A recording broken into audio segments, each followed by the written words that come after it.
Barbie branches out, the woman who made the wrap dress a style staple and a treasure trove of film history in the centre of Paris. That's all coming up in today's show.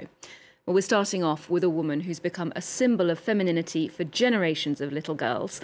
It's hard to understate the influence that Barbie has had over the years. She's also the subject of a live-action film due out this summer. The iconic doll has gone through many transformations over the years, reflecting social and cultural shifts. Indeed, Barbie's creators, Mattel, have now responded to criticism about her image by taking dramatic steps to make her more inclusive. Monty Francis has the story. Hi, Barbie. Hi, Barbie. Hi, Barbie. Hi, Barbie.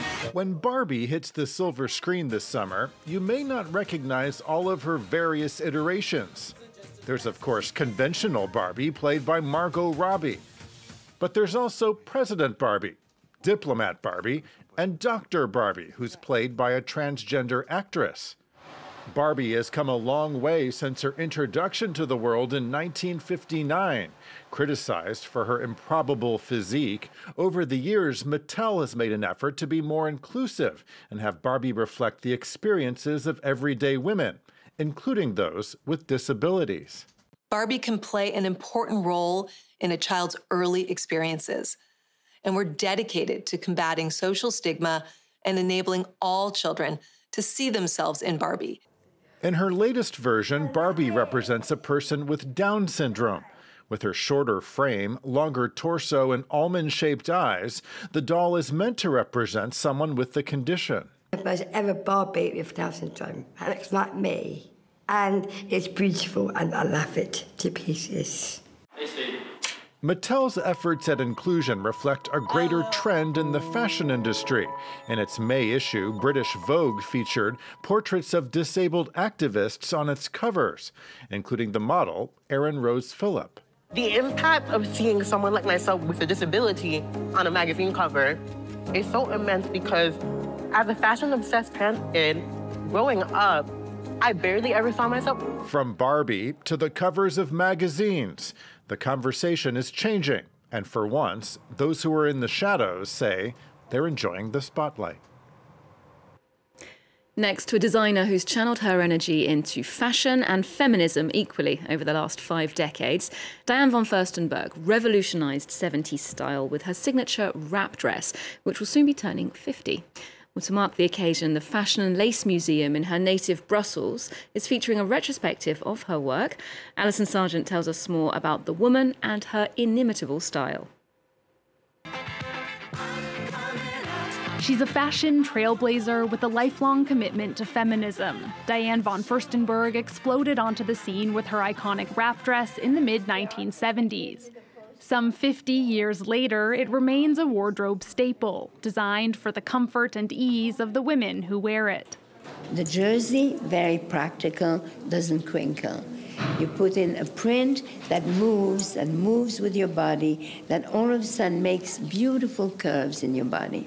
The shape, very simple, adjustable, no zipper, no button. It makes a woman confident. And if you're confident, you're beautiful. The Brussels-born von Furstenberg made New York City her home. She's joked that her fairy tale began when her first marriage ended. The wrap dress launched her career just a year after her divorce from German Prince Egon von Furstenberg, whose last name she would make famous in the world of fashion. The 76-year-old says her work is defined by a lifelong desire for freedom that comes from her mother's history as a survivor of the Holocaust. 18 months before I was born, my mother was a prisoner of war. She was a skeleton amongst ashes. She went to concentration camps, and she wasn't supposed to survive, but she did survive. What is most important to me is to use my voice, my experience, my knowledge, my resources, my connections, in order to help other women to be the women they want to be.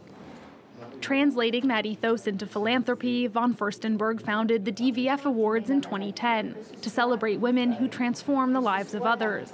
Last year's honorees included a Ukrainian entrepreneur, a Chadian climate activist, and the women of Afghanistan. Well, next to a TV series that's emerged as the most talked about show from this year's Ramadan TV lineup, Smile General is about a fictional Arab dictator. And while it never mentions Syria, many viewers see it as a clear portrayal of the Assad family, touching on arrests, killings and corruption. Alison Sargent has more about this daring production. بإيدك لازم أنت اللي تدخل الرعب لقلوبهم كلهم. الصديق قبل العدو. He's the imaginary leader of a fictional Arab country. But for displaced Syrians in the rebel-held Northwest, who gathered nightly during Ramadan to watch each new installment, the series Smile General is about a family dynasty they know all too well.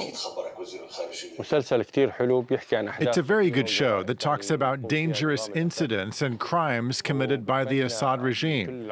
I call on all Arabs and the entire world to watch this series so they understand why we started the revolution against Assad. The series talks about all the suffering of the Syrian people, from the dictatorship we are living in, under the rule of this gang, from killings to arbitrary detentions. In addition to the violence, it also touches on corruption. The show revolves around a power struggle between the president and his volatile younger brother who controls the military. Fans see parallels to both current leader Bashar al-Assad and his brother, but also their father, the late Hafez al-Assad, and his younger brother who mounted a failed coup in 1984. Adding to the series' resonance, it was created by and stars exiled Syrians known for their opposition to the regime, like leading actor Maxim Khalil. This is the first time I've seen a drama that crosses red lines. Its strength lies in the fact that it talks about an Arab regime that's still in power. The show was filmed in Turkey and broadcast on Turkey and Qatar-based channels available in rebel-held Syria. But all episodes can be found on YouTube, and some Syrians in government-controlled areas report watching it in secret. The show has also sparked reaction online, where many point out the blurred boundaries between fiction and reality. Now, Paris is well known as a dream destination for film fans, with hundreds of places to see a movie here. One of them is the Cinémathèque Française, known as a shrine to the so-called seventh art. Founded in 1936, it's home to more than 40,000 film archives, one of the biggest collections on the planet, and it screens one of them every single day. Actors, directors and film crews often drop by, including one or two Hollywood greats, as Gavin Lee explains. The sound of reel-to-reel tape. Some say it's bewitching, brings to mind movies and good times. Since the creation of the cinematograph projector in the 1880s, cinema has brought us close to thousands of stars and given us thousands of stories, films of imagined adventures, or the intimacy of everyday life. Alors, Monsieur Lumière, ça marche? It's fascinating to see the old epoch of filmmaking, to see the technical prowess, like the 1985 film The Train Station Arrival by the Lumière brothers. In Paris, the Cinémathèque Française hosts one of the largest film archives in the world and offers daily screenings, a manna from heaven for cinephiles and the curious, including a well-known director of the Oscar-winning French film, Hugo. To direct the film, Martin Scorsese himself spent a month here at the Cinémathèque Française, working with the original documents. It's the first cinema collection in the world with more than 40,000 films preserved here. The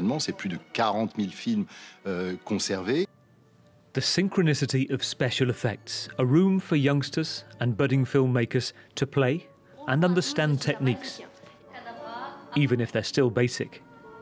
You can see in cinema the things that don't exist in real life. In life, you can't just appear from nowhere like in film. For me, cinema is something that you can create from whatever you want. These early images of a fairy tale unbelievable universe were the work of Georges Méliès. He was the first creator of special effects who gave us The Trip to the Moon in 1902. To visitors watching it back, it's still impressive. Something that's fascinating about Méliès is that he really searched for amazing special effects for the time. Along with the films, curators have the original storyboards and poster ads, now a collector's dream. And hand-drawn costume designs too. Look at this, says the curator. The outfit worn by Natalie Wood. It's extraordinary to have this, just for us to see, decades on. But it's not just drawings. They have hundreds of the actual costumes too. We discovered the original dress here that was worn by the star of Gone with the Wind.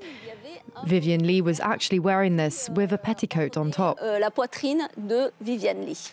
128 years since the first cinematograph was unveiled by the photographers turned filmmakers, the Lumière brothers, a modern audience take their seats for an old spectacle on its original 35mm reel-to-reel tape.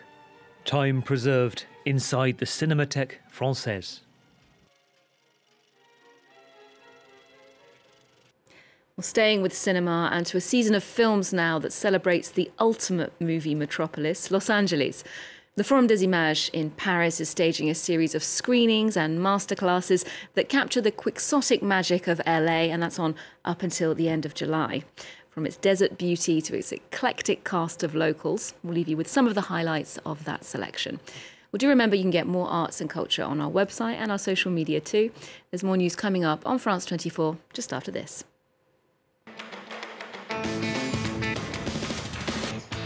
I am big. It's the picture that got small. You have to think, young brother, about your future. That girl is not in my film. Spell over your film. Versailles, Mont Saint-Michel, the Louvre are well-known stars of French heritage. But French genius and France harbours many other hidden treasures. The arts, gastronomy, architecture, as well as nature's wonders. Come along with France 24. Discover France's living heritage. From young apprentices to accomplished craftsmen and farmers, to Michelin star sporting chefs. Meet these people whose passion for their professions preserve and drive French heritage. You are here on France 24 and France24.com.